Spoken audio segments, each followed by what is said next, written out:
Hi everyone, this is Kathy Sugis with Cedar Rue, and I am doing a video on Affinity Designer 2 today. I am typically doing Procreate things, and I just made the decision a couple of months ago to learn Affinity because I love doing mandalas, and I want my art to be able to be really big wall art if I want it to be without losing the integrity of the design, which it does when it's in an raster program like Procreate. So you got to use vectors, and I finally said it's time. So here I am doing Affinity. I've been doing it a couple of months now, and thank goodness for the wonderful Skillshare teachers. They've really helped me, and I'm on my way. I know I'm only scratched the surface, but I am getting what I need out of it, which is all I can ask for. So, but what I have done is, and reason why I wanted to do a video is because we have it's my daughter and I that are Cedar Rue, and we do all these stamp sets for Procreate. They're on Etsy, and our Etsy store. They're Creative Fabrica, and they're also on our website. And so, what I did, one of my very, very first stamp sets that I did was a dot art, because I love dot art. That's what I used to do. Well, I did mosaics, and then mosaics were just, I was cutting up my hands so much. I love mosaics, love creating mandalas doing mosaics. So I wanted to do something that wasn't quite as heavy and messing up my hands so much. And so I found dot art, and I just fell in love with it. And I've always loved painting different things, and so dot art was the right thing for me.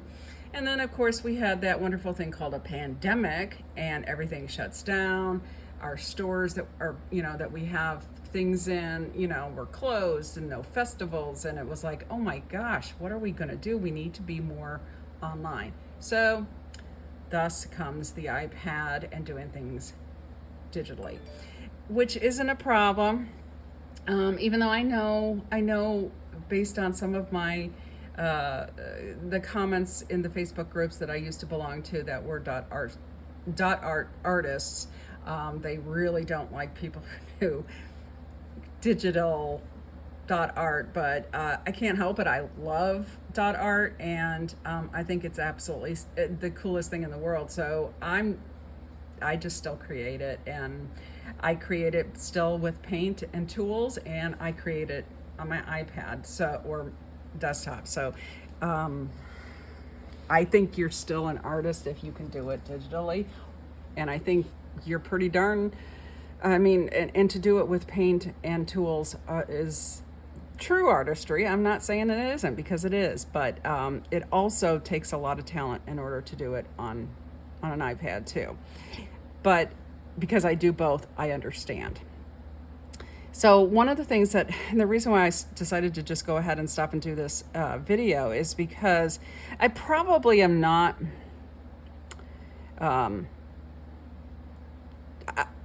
I probably don't know Affinity enough to really be doing a video yet, but I just thought I would show what I've done, and you just build. Every day is a building block when you're learning something new.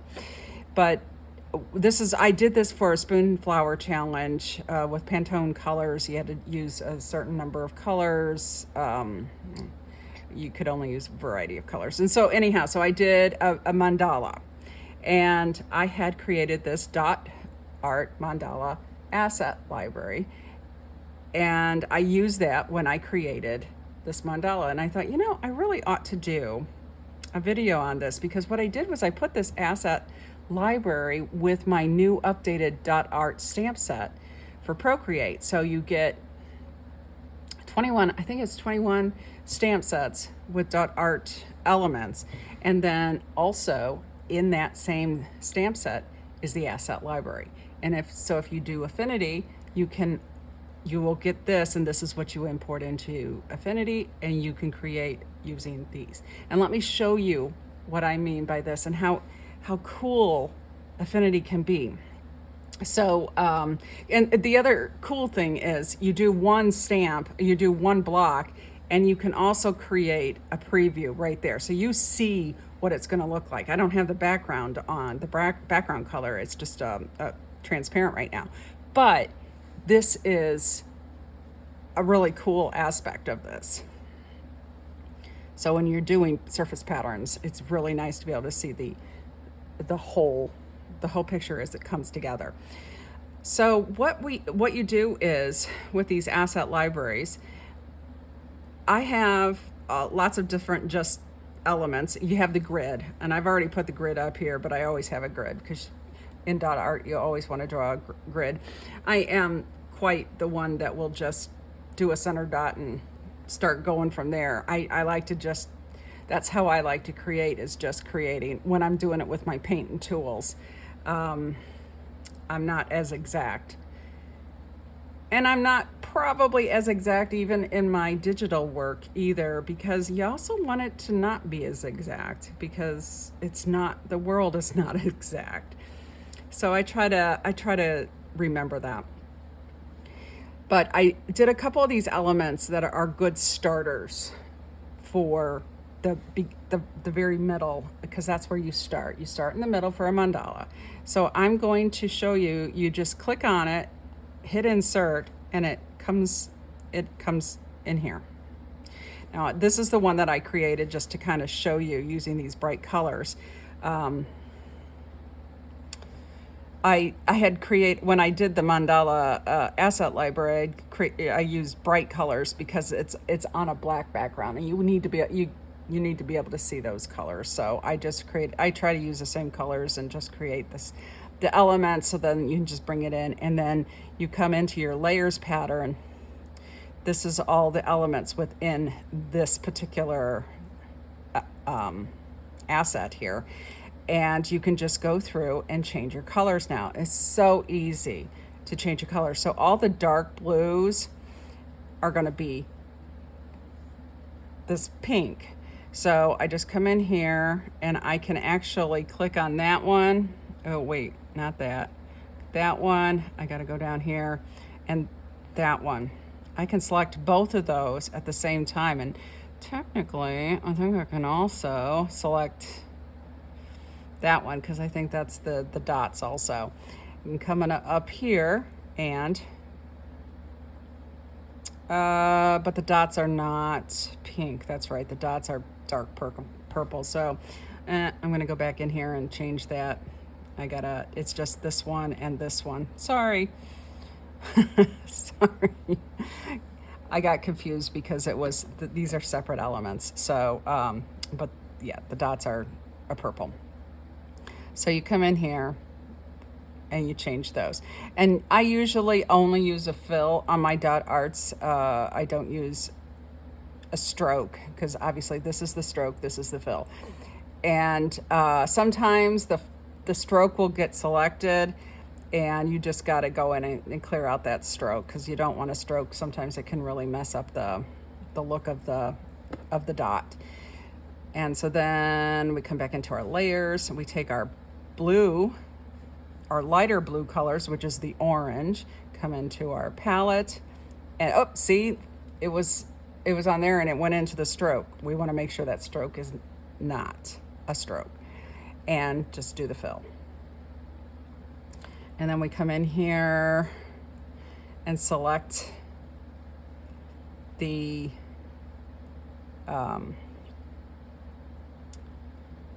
dots that are around the two tone dots, and that's going to be this purple. And then the next one is the swooshes, and the swooshes are also orange. And just make sure you do not have any kind of, sometimes I really double check there is no stroke on them. So that element has been colorized. And now you come in here, and so let me show you. You go into your asset library, and I'm going to pull this particular, no, actually I'm going to do this one next, which is this particular element, and you insert it, and you pop it right in there. And then you can just reduce it down as much as you want so that it lines up the way you want it to. So you just kind of use your grid to figure out how you want to line it up. And then I go ahead and do everything to that particular element. Come in here. The blue colors are going to be the pink. Whoops, went right to that stroke. If it's an element like this, sometimes I'll let a stroke go, but usually I like to keep the strokes off of it. And then the light blue is the orange. So now that element is done. And now what you want to do is select the whole element, and you come up here and you duplicate it, and then you move it over. And you can do this using the transform tool and just do it all with rotation and stuff. But for something like this, that's really just kind of, it doesn't bother me at all just to sit and do this myself. And sometimes when you're doing this and the magnets are on, you got to turn them off because you can do it better without the magnets on. And then duplicate it again, and it picks up, it remembers. And so it'll at least put it over there. You still have to adjust it a little bit. And then duplicate, and that's not bad. So just duplicate them around. And just make sure they're all where you want them to be.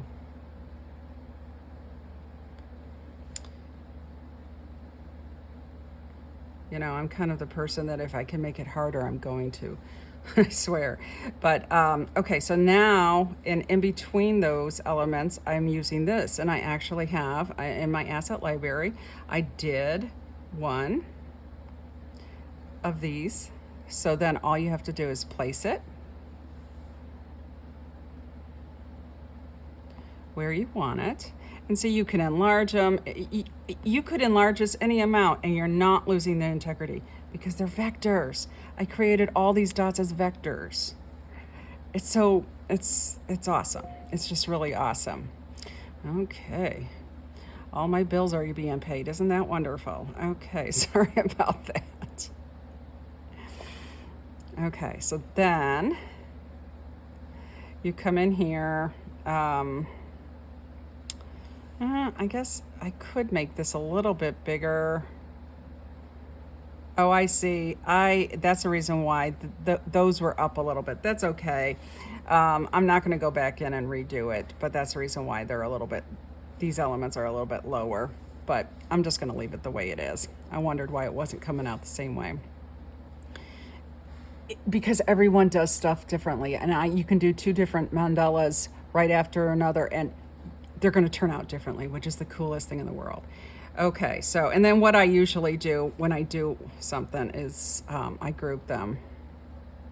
So all those elements are now a group. And I know this is really a quick, this isn't a really good, this is how you do it kind of video, but this is just showing you what a .art asset library can do. So you come back into this particular one and you have these are the outer ones. These particular ones are the outer ones. And so I think those were, what color did I do those? Orange. Those are the orange. Okay, and then we come in here. The light blue is going to be orange. And the dark blue is the pink. And then I go into a purple. The next one is the dark purple. And oops, that was, and you just go back. So it's this one, sorry. That should be the dark blue, which is, yeah, the pink. I just want to make sure wait. Oh, no, it was purple. Okay. Okay. And then the next one is pink. Okay, I switched those around. And you can do what you want to. I wasn't just going straight with what I started with. You can change up where you're walking the dots are. So then you take that whole element and you select it, duplicate it, move it, and whoopsie. So let me duplicate that again because it's not all selected. Here's the problem. Sometimes it gets off in here. It gets off within your layers, and if it gets off in your layers, it's not fully selected. And you need to have it fully selected to allow the whole item to be duplicated.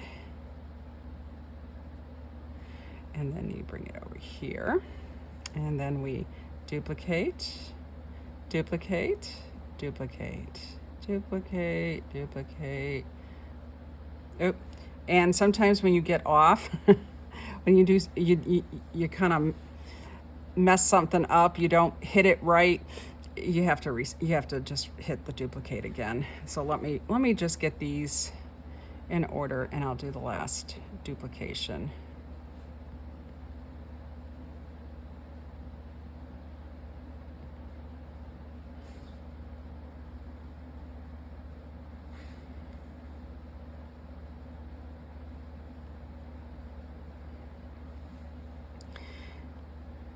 And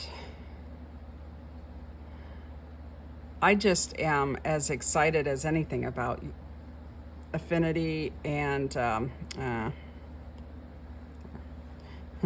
I'm still learning. When you're used to Procreate and then you go between them, because a lot of people use both Procreate and Affinity, and that's what I'm doing. And you screw up in one, or because you think you're in the other. Okay, so there you go. And then I'm just gonna turn off the, and then what I do is I take all those elements that I created around there and I make those a group. And then you turn off your grid, and there you go. That's what you've created. And really what you can do, because I've enlarged it, I didn't make it as tight as I did that one. You could probably just take these here too, select them,